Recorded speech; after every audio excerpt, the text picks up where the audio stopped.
रामायण दे दिया, छठा के बच्चे रामायण पढ़िए, महाभारत पढ़िए, तब में क्या होगा। अब रामायण महाभारत पढ़ने की जगह तो अकबर भाई करिएगा ना, इसलिए अपने धर्म को भी पकड़िए। तीसरा कांड का नाम है अरण्य कांड। अब अरण्य में क्या हो रहा है? एकांत। अरण्य में जंगल, जंगल मतलब एकांत। अरण्य कांड में क्या हुआ है? एकांतवास। भगवान दिखाई पड़ेंगे। आप नेत्र बंद कर लीजिए, नेत्र बिंदु से देखिए भगवान सामने नजर आएंगे। बिना भगवान का आपका जीवन ही बेकार है।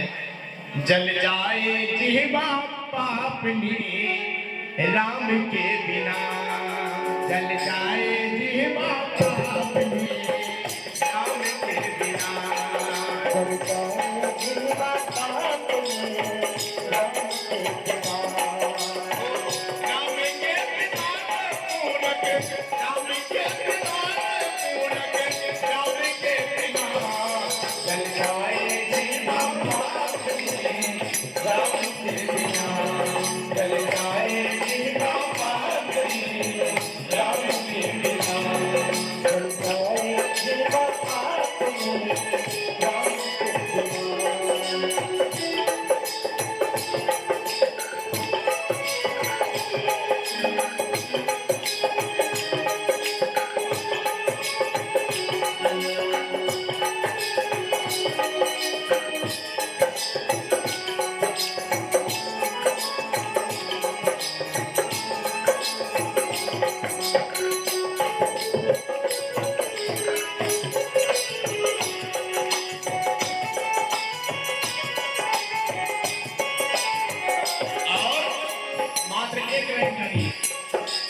पुष्प बाग बिना, संत त्याग बिना, गाना राग बिना,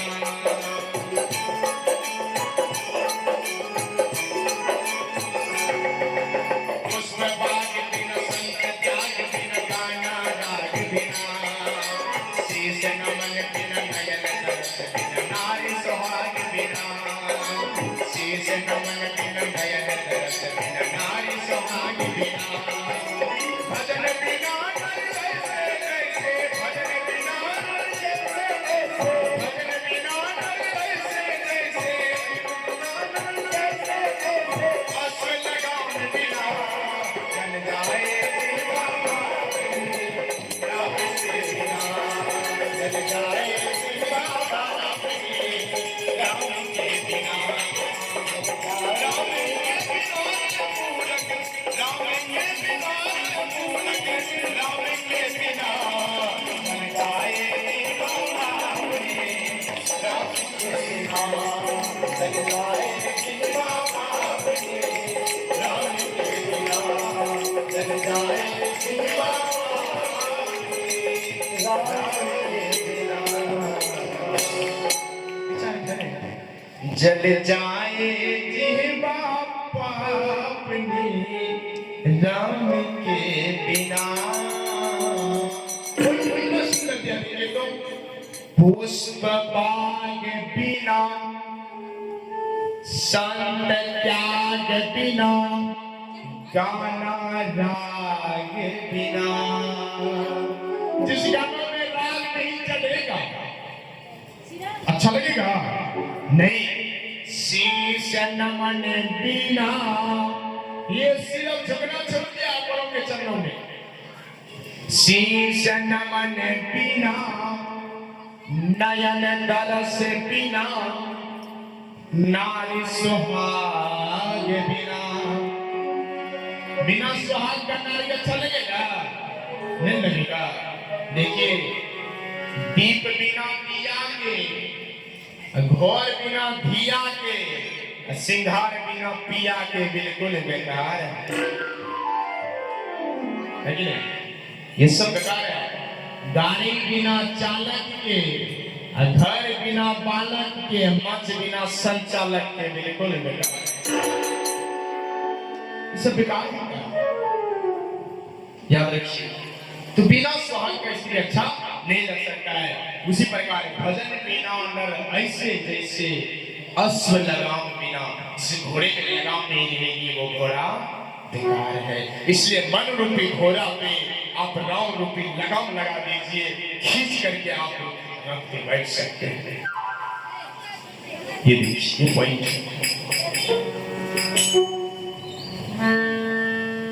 सिर्फ ध्यान देते रहिए, अपने पॉइंट मत ध्यान देते रहिए। हाँ ऐसे याद रखिए। तो बता देता आपको मैं, तीसरा कांड क्या है? अरण्य। अरण्य मतलब जंगल, जंगल मतलब एकांत। एकांत की व्याख्या मैं पहले कर चुका हूं, आप अकेले देखिए, कभी कभी देखिए। चौथा कांड कौन है? किष्किंधा कांड। ये सब चीज की जानकारी रखनी चाहिए।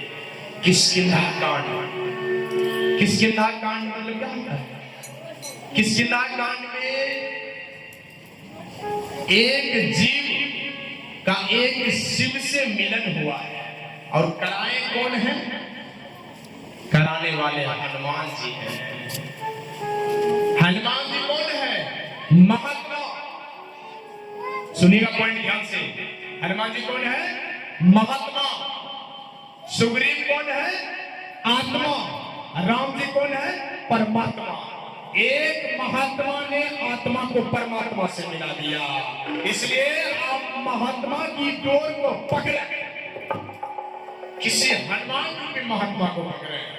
अगर हनुमान जी जैसे महात्मा आपको मिलेंगे तो राम जी जैसे परमात्मा मिलने में देरी नहीं लगेगी।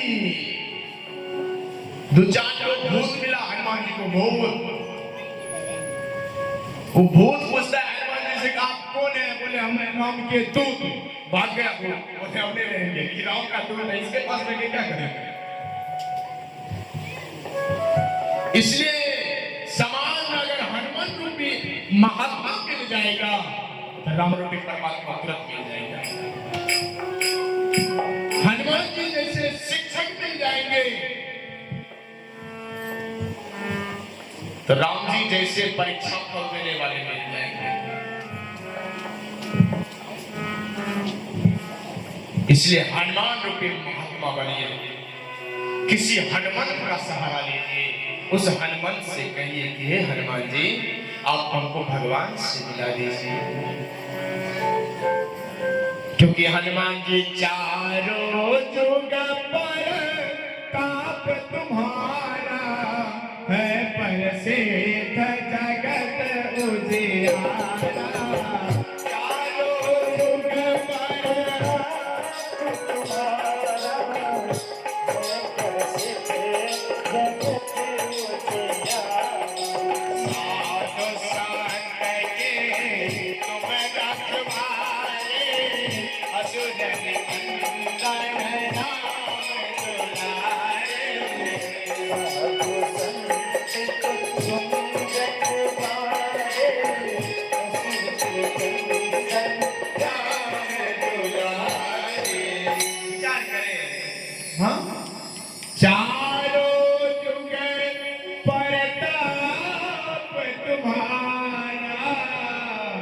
है प्रसिद्ध जगत उजियारा।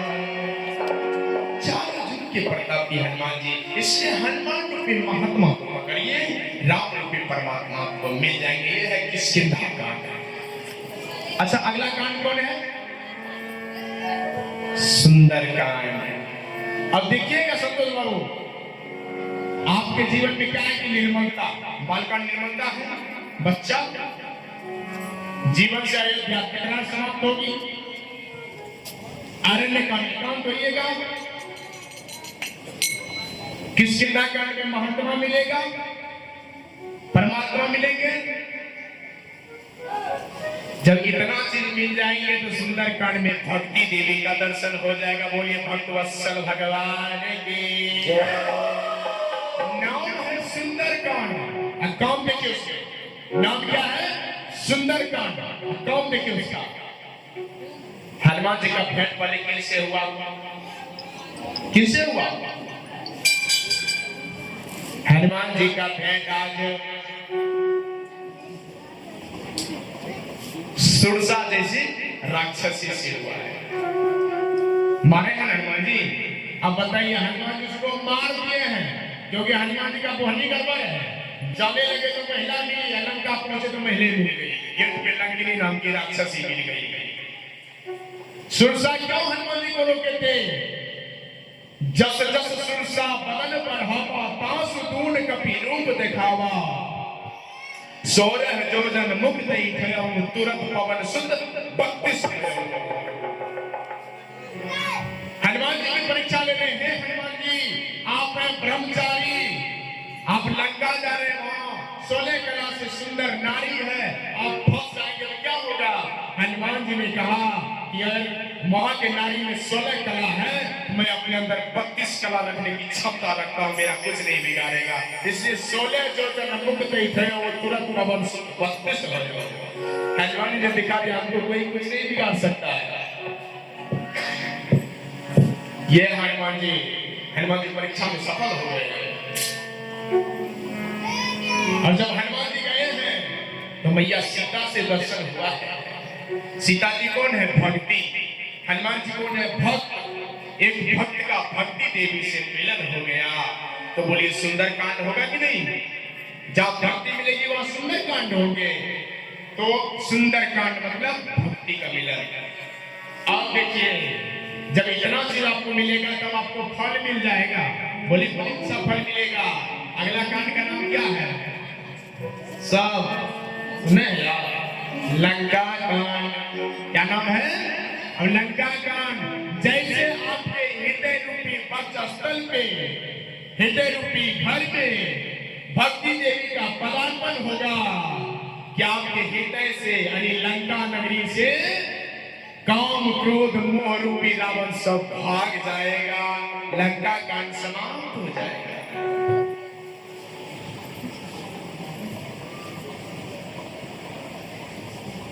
याद रखिएगा, काम क्रोध लोभ,